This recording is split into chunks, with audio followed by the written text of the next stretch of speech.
यादव जी वो मंच पर आए और अपना विचार 2 मिनट में।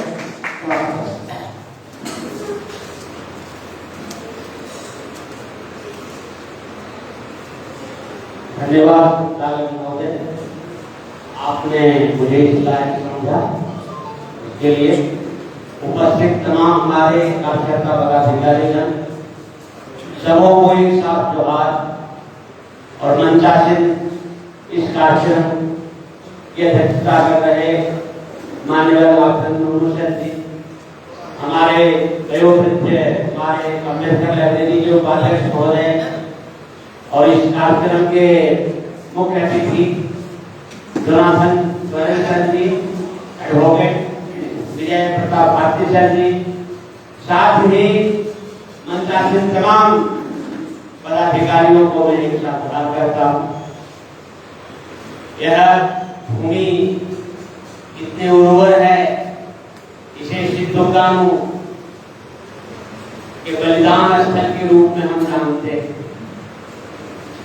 इसको हम दामिनी कोह क्षेत्र के नाम से भी जानते हैं और यह उर्वर भूमि हमारे महापुरुषों के द्वारा उर्वर की गई है, जिनके आंदोलन के फलस्वरूप दामिनी कोह से लेकर के कोल्हान प्रमंडल तक आज के तमाम झारखंड प्रदेश चल उठा था और अंग्रेजों को घोटना टेक कर इसलिए स्पेशल कानून बनाना पड़ा था, जो आज भी हम संथाल प्रेगनेंसी एक्ट और CLP एक्ट के रूप में जानते हैं। इसकी वजूद के चलते आपकी वजूद यहाँ है और इस महान क्रांति में हमारे क्रांतिवीरों ने अपनी कुर्बानियां दी थी।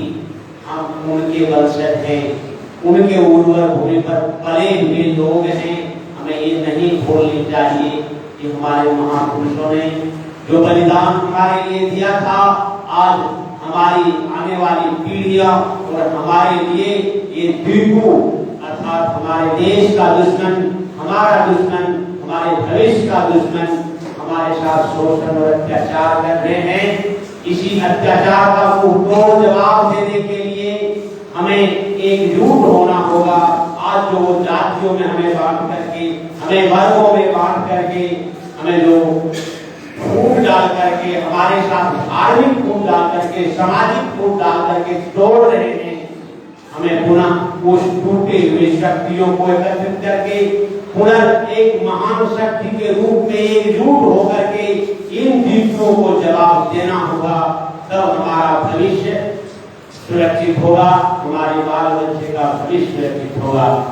साथ ही ये विषयांकित जो बातें हैं CAA, UCC, साथियों आप लोगों ने आए दिन अखबारों में देखते होंगे कि किसी के माथे पर पेशाब किया जा रहा है, किसी को घोड़ी से उतार कर पीटा जा रहा है, किसी को मूछ रखने पर पीटा जा रहा है, किसी को पानी पी लेने मात्र से उनकी हत्या कर दी जा रही है। इन सब के शिकार कौन लोग हैं? क्या वो कोई ब्राह्मण है? क्या वो कोई वाणिज्य मरवारी है? क्या वो कोई क्षत्रिय है? नहीं साथियों, एक भी केस उनके साथ ऐसा हुआ नहीं दिखता है।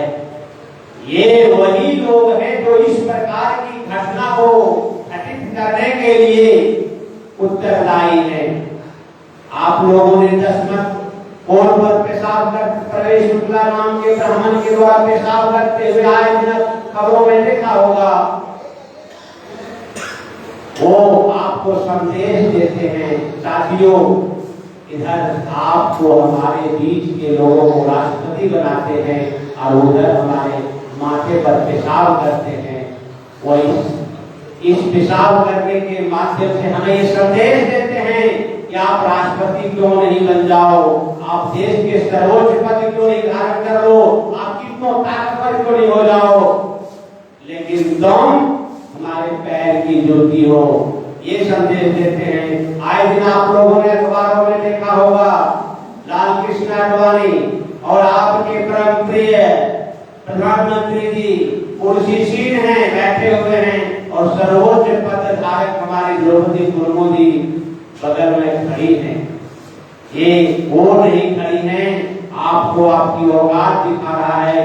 इसलिए आप लोगों से मैं आह्वान करता हूँ कि आप सब एकजुट होकर के आप अपनी ताकत दिखा करके उनको उनकी औकात में लाने का काम करेंगे, ऐसा मुझे विश्वास है और आप लोगों के ऊपर यकीन भी है। तो साथियों, यूसीसी तभी लागू होगा जब हमारा समाज एक होगा। यूसीसी का मतलब होता है समान नागरिक आचार संहिता। तो समान नागरिक होंगे तब ना आचार संहिता और कानून समान होगा। जब हमारे नागरिक ही समान नहीं है, आज भी हम उपेक्षित हैं, शोषित हैं, पीड़ित हैं, अर्थात गुलाम हैं, और गुलाम को आप बराबरी के कानून कैसे दे रहे हो? अरे आपको गुलामी से तो मुक्त करो, हमारा शोषण तो बंद करो। साथियों, ये अत्याचारी सरकार जो आपके लिए समस्याएं उत्पन्न करती है, आप तो घरों गांव में देखते होंगे, समस्या उत्पन्न करने वाले, आपके घर में झगड़ा लगाने वाले, आपके घर के पिछवाड़े में खड़ा होकर के आपके भाइयों की लड़ाई का संवाद सुनता है, उसी प्रकार ये अत्याचारी लोग आपके समाज में लड़ा करके आपकी दुर्दशा का तमाशा देखते हैं। हमें उसे पहचाननी होगी। हमारे अध्यक्ष महोदय ने पहले ही आप लोगों को डीएनए के बारे में बड़ी बारीकी से बताया है। हम बटे हुए लोग नहीं है साथियों, हमें बांटा गया है एक साजिश की तरह। और आज इस समय की मांग है, जरूरत है कि हम जितने भी बांटे हुए लोग हैं, अब एकजुट होकर के इन बांटने वालों को मुंहतोड़ जवाब देने के लिए तैयार करना होगा। साथियों, साथ ही हमारे संगठन के बारे में हमारे रणधीर सर ने आप लोगों को बताया। हम कोई एरे गेरे, नीठू खेरे और चंदा खोर संगठन नहीं है साथियों। जैसे हमें ये सब बातें निधि संकलन करने में सुननी पड़ती है, सुनना पड़ेगा साथियों, और उसे आप एक अंजाम, एक अबोध बालक समझकर माफ कर दें। ऐसा करने वाले हमारे ही लोग होते हैं, उनसे उलझना नहीं है। हमें अपना काम करते रहना है, और जिस दिन आप अपना काम करके सफल होकर उन्हें दिखाएंगे तो वो लोग स्वयं ही लज्जित हो जाएंगे। इसलिए हमें उनसे उलझना नहीं है, अपना काम करना है। हमारे संगठन के द्वारा आह्वान किया गया है, गांव की ओर चलो कार्यक्रम। गांव क्यों जाना है? हमारे लोग जिनको संविधान की वजह से, भारत की कानून व्यवस्था की वजह से आज नौकरी मिल गई है, अच्छे खासे कमा लेते हैं, अच्छे परिवार की परवरिश कर लेते हैं अच्छे से, वो अपने आप को बहुत ही मेहनती, कर्मठ, कर्मशील समझते हैं, मगर वो भूल जाते हैं ये सारी जो सुविधाएं आपको मिली है सिर्फ संविधान की वजह से मिली है, जिन्होंने आपको पढ़ने लिखने का अवसर प्रदान किया और आपने वो मुकाम हासिल किया।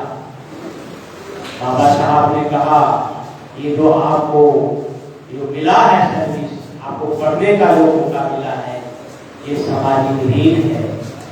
आपके महापुरुषों ने, आपके समाज ने संघर्ष किया, किसी को हक अधिकारियों हवा में नहीं मिलता साथियों।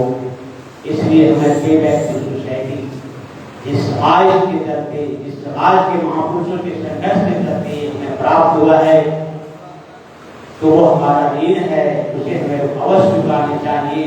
हमें अपने आप पर गुमान कभी नहीं करने चाहिए। ये हम अपने मेहनत से लिए हैं, क्योंकि यह मेहनत तो आपका है, लेकिन कर्म जो है वो हमारे महापुरुषों का है। यहूदियां हैं। आज एसपीटी एक्ट है, जहां एसपीटी एक्ट नहीं है, आपके वीर तिलका मांझी को आप जानते होंगे, जिस गांव में तिलका मांझी का जन्म हुआ, जिस गांव का प्रधान उनके पिताजी थे, आज उस तिलकपुर गांव में एक भी आदिवासी नहीं है। साथियों, आप जाकर पता कर लीजिए, भागलपुर के पास वो गांव है। इसलिए आप गुमान में नहीं रहे, कानून बदल जाएगा, संविधान बदल जाएगा। अत्याचारी आपके ऊपर हावी हैं। जिस दिन आपका कश्मीरी लॉ खत्म हो जाएगा, इतना कानून रहने के बावजूद भी, इतनी प्रतिबंध रहने के बावजूद भी आपको सताया, तड़पाया और शोषण किया जाता है। क्या जब कानून बदल जाएंगे तो आपकी क्या स्थितियां परिस्थितियां रहेगी, ये शायद ही आप अनुमान लगा सकते हैं साथियों। और मैं इन्हीं चंद बातों के साथ अपने वाणी को विराम देता हूँ कि और भी बनता है। आप लोगों ने मेरी बात को ध्यान से सुना, इसलिए आप सबों को पुनः बहुत बहुत धन्यवाद। जय मुरुगन। बहुत बहुत धन्यवाद हमारे माननीय गणपति प्रसाद यादव जी, प्रदेश कार्यकारी अध्यक्ष हैं बापसेन के। अब मैं मंच पर बुलाना चाहूंगा